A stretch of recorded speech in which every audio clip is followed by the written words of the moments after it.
It was another dim and drizzly morning in Redwood Hollow, the kind of small American town people pass through without ever learning its name, where the streets don't change and every face is familiar.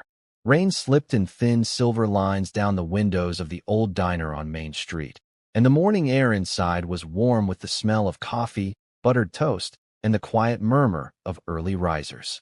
The griddle crackled behind the counter like background music the town had grown up with. Moving between tables with a tired but gentle smile was Anne, the young waitress whose calm presence made the place feel softer. Her pale green uniform had been washed so many times it had lost its original color, and her shoes were worn thin at the heel. Yet she carried herself with a grace not found in youth or comfort, but in people who have learned to be kind even while tired. At exactly 8:45, as predictably as the church bells that rang on Sundays, the glass door opened and Mr. Morgan stepped in. He wore the same deep navy overcoat and dark brown hat every morning. His face was lined with years of living and remembering, and he walked with a gentle heaviness, as though carrying days that never really ended. He took the same seat by the window and ordered the same meal: black coffee, 2 slices of toast, scrambled eggs. He barely spoke. Some mornings his hand trembled as he lifted the cup. Other mornings he just sat still and watched the rain as though it belonged to another life he once lived. From her first week on the job, and saw something in him that others didn't bother to notice, a quiet loneliness that clung to him like his overcoat. Other waitresses set his plate down mechanically and moved on, rushing to the next table. And lingered. She asked how his morning was. She reheated his toast if it cooled. Once, without a word, she slipped a free slice of pie beside his plate and walked away before he could protest. Kindness began like that, unnoticed, unrecorded, unasked for. Day after day, a rhythm formed. She refilled his coffee before he asked. He tipped his hat in a faint nod. Their conversations were brief, but the exchange between them was sincere, the kind of human connection woven not from dramatic gestures, but from consistency and care. If you believe in compassion, quiet goodness, and second chances, please pause and like this video, leave a comment, share it with someone who needs it, and subscribe to Storyhaven TV so we can keep spreading true, heart-lifting stories. As weeks passed, and learned pieces of Mr. Morgan's history not because he offered them easily, but because grief leaks through cracks whether we invite it or not. He had been a schoolteacher once, the kind who kept thank-you notes from students in a box. His wife had died years ago. His children were alive, but gone, living far from Redwood Hollow and rarely calling. He never complained about them. He just did not speak their names often, and in that silence there was sorrow enough. And, for all her gentleness, was carrying storms of her own. Her mother was ill, and medical bills were relentless. She worked double shifts, studied late into the night, and sometimes skipped meals so her mother wouldn't have to. Some nights, she cried into her pillow, her body shaking not from weakness, but from exhaustion too deep for words. Still, every morning she greeted Mr. Morgan with warmth, because loving the world in small ways was the one strength she refused to lose. Then winter came. The first morning of snow, the diner filled with wet coats and the clatter of boots, and looked automatically to the booth by the window, empty. She kept glancing back, waiting for the hat, the coat, the familiar step. He did not come. The second day passed. Still nothing. On the third morning, something inside her tightened. During her short break, she stepped outside into the cold and dialed the small local hospital. Her voice shook when she asked if a man named Morgan had been admitted. The answer struck like ice. Yes, he had fallen at home and been brought in. And didn't go home. She went straight to the hospital. He looked older in the bed, smaller, like time had hurried forward without his permission. But when he saw her, something in him softened and lit with quiet relief. No one else had come. No one else even knew. She brought him a muffin from the diner and promised, despite her heavy schedule, that she would return the next day. And she did. Again and again. Before shifts, after shifts, on short breaks. Sometimes with coffee, sometimes with flowers, sometimes with nothing but her presence. Nurses whispered about her kindness, the waitress who visited like a daughter when his own never walked through the door. When he finally returned to the diner, he moved slowly, but his eyes were gentler than before, and helped him to his booth, hung his coat, set his breakfast down with care. Before he left that day, he studied her face with a weight that suggested unsaid things. And then he spoke. "You remind me of my daughter," he said softly. She smiled, not knowing that those 6 words were more than sentiment. They were foreshadow. Weeks passed. The routine returned. Until the morning the door opened not to Mr. Morgan, but to 4 men in black suits, followed by 2 lawyers holding sealed envelopes. The diner fell silent. "Are you Anne?" one of the lawyers asked.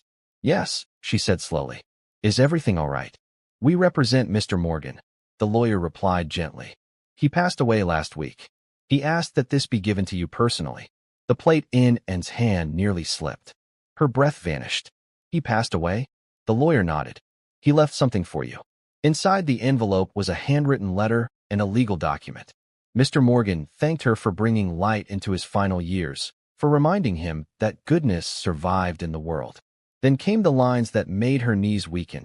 He had left her his house, and enough money to erase her mother's medical debts. "He said you were the only one who treated him like family," the lawyer added quietly, and stood there crying in the middle of the diner as the room watched in stunned silence. The old man they had barely noticed had left behind a final act of gratitude for the only person who noticed he existed.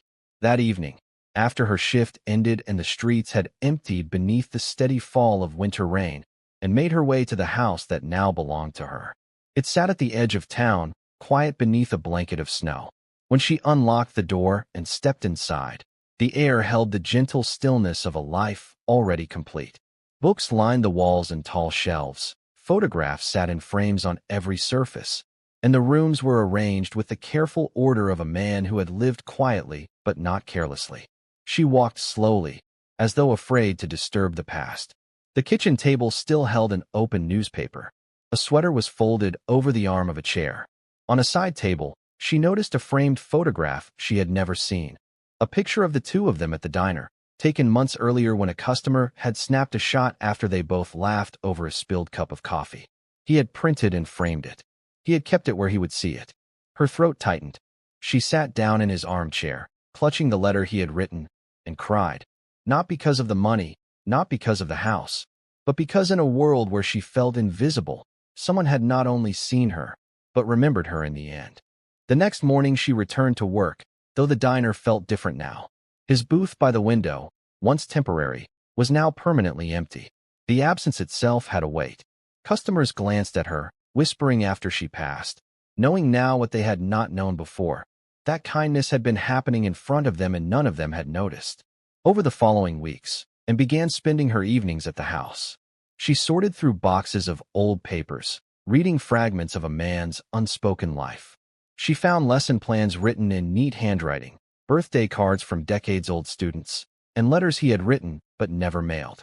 In one worn notebook, she found a sentence underlined twice.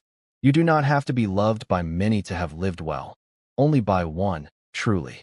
She closed the book and wept again. With the inheritance finalized, and paid her mother's medical bills in full, the suffocating weight that had been pressing on her chest for years lifted in an instant. Relief came not as celebration, but as quiet breathing, the simple miracle of not drowning anymore. She didn't quit her job. People expected her to walk away from the diner now that she could, but she stayed. Not because she needed the paycheck, but because that booth by the window had become the hinge of her life, the place where an unnoticed decision to be kind changed everything without fanfare. Slowly, she began shaping Mr. Morgan's house into something living again. She turned one room into a reading space for elderly residents, a quiet refuge with soft chairs and warm lamps. Once a week, she invited anyone who felt alone to come and sit for an hour. Some talked, some cried, some just breathed in a place where they didn't have to earn their welcome. In doing so, and continued his legacy the only way he would have wanted, by giving solitude somewhere to rest instead of rot. She also returned to the hospital wing where he once lay and began visiting patients on her off days.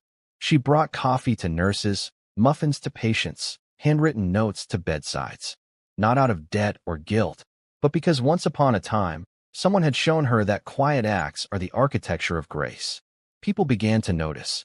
Not the money, she never spoke of that, but the difference in the way she moved through the world. The steadiness, the gentleness without explanation, the resolve to be good in a culture that rewards hardness. Her co-workers who once saw her as just another tired waitress now watched her with wordless respect. Months passed. Seasons shifted. Life did what life always does, moved forward, but it no longer moved from scarcity. She moved from gratitude. The diner became her work, but the house became her mission, and kindness became her language.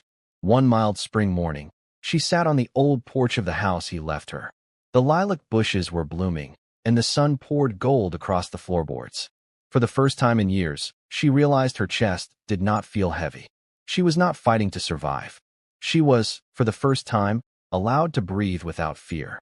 She thought about Mr. Morgan, not the frail man in the hospital bed, but the quiet one who lifted his coffee every morning at 8:45 and stared into the rain. She thought about how simple her kindness had been: a refill before he asked, warm toast, a pie she did not charge him for, and how those acts, unnoticed by everyone else, had rewritten her future. Love had not arrived to her loudly, dramatically, publicly. It had arrived disguised as routine. If this story moved you, pause before you scroll. Let it settle. Let someone else feel this too. Please like this video, share it with someone who needs hope today, and subscribe to Storyhaven TV so we can keep spreading true, heart-lifting stories that prove goodness still exists. Before you leave, tell us in the comments. What is one small act of kindness you believe can change someone's day? Your answer might be the reason someone chooses compassion tomorrow. Because as in learned in the house of the man she once only served coffee to, love, in its simplest and quietest form, is the strongest legacy we leave behind.